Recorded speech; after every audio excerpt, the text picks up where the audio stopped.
Welcome back to Stars on Tap. I'm Brian. I'm Jim. And today we're going to review Allagash Triple Ale. Allagash is a brewery out of Maine. Most people know their, was it Belgian White or Allagash White? Yeah, it's called essentially. We decided to do it because, as Jim said to me 5 minutes ago, well, you've been drinking it for 4 months, so. It's his new house beer. It is. It is definitely my new house beer. I just find like in this summertime, this heat, the bottle's sweating, to give you an idea how humid it is out today. It's that, doesn't build up on you like the IPA, but gives me that alcohol punch that I need to numb the pain. Exactly. Allagash, like I said, is in Maine. Portland, yeah. Let's pop into it, and it is a Belgian style. It's bottle conditioned, so we've talked about that before. That's a little different than keg conditioned. So they put yeast packets in it, or well, blended, but yeah, there's a lot of yeast in there. You'll see it. It'll probably have a lot of carbonation. I can kind of see it right on the bottle. Yeah, you can see the bubbles coming up right here. But it has a tendency to be a well-carbonated beer.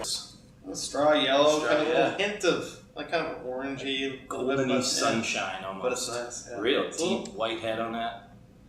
It's a little kind of hazed out. Yeah, but I don't know if that's even. I don't know if that's even with condensation too, because it is so warm.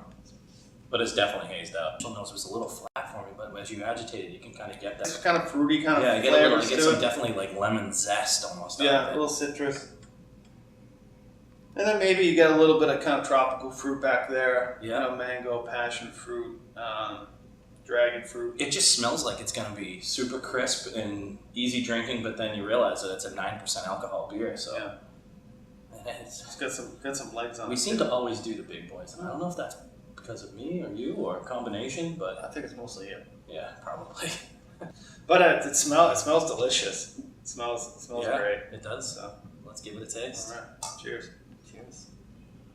See, that to me is just, let's get that kind of body that I want in my beer. You know what I mean? It's not watered down. It's not, but yet it's crisp. Yeah. It's refreshing, but it gives that tang on the tongue afterward. Like yeah, you definitely get that. Gives you that pucker. Yeah.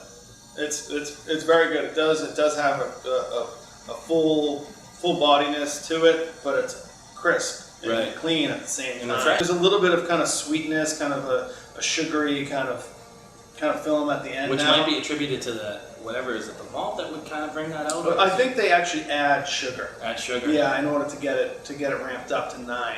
Yeah. But because I think they only use 1 grain, 1 malt, and 2 hops, and the hops are, there's a little bit of kind of bitterness to it, but not at all. And I think it's more of the hops are used just to kind of do a little bit of balance. That's what I mean. Just probably add a little structure to the beer itself, but it's almost like kind of like a little bit of a musty kind of thing going on, Right.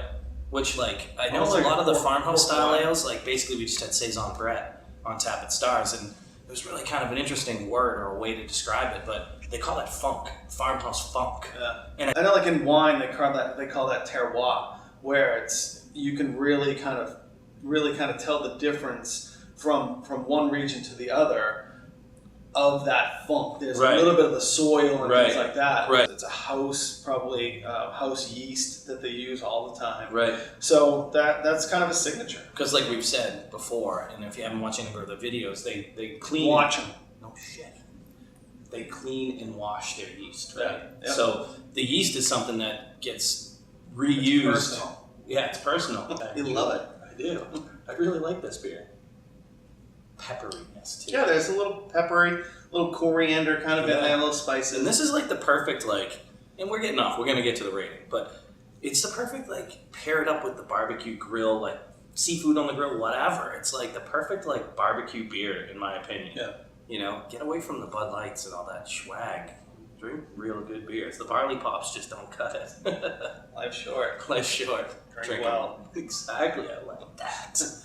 So, I'll go first. All right. I'm going to rate this one, and as you know, I like it a lot. I'm going to rate it. It just falls short of a 90 for me. This one I'm going to give it an 89. I'm right there with you. I was going to say an 88. I think it's got some great quality. It's got some great mouthfeel. It's got that ABV that's up there that's delicious. Yeah.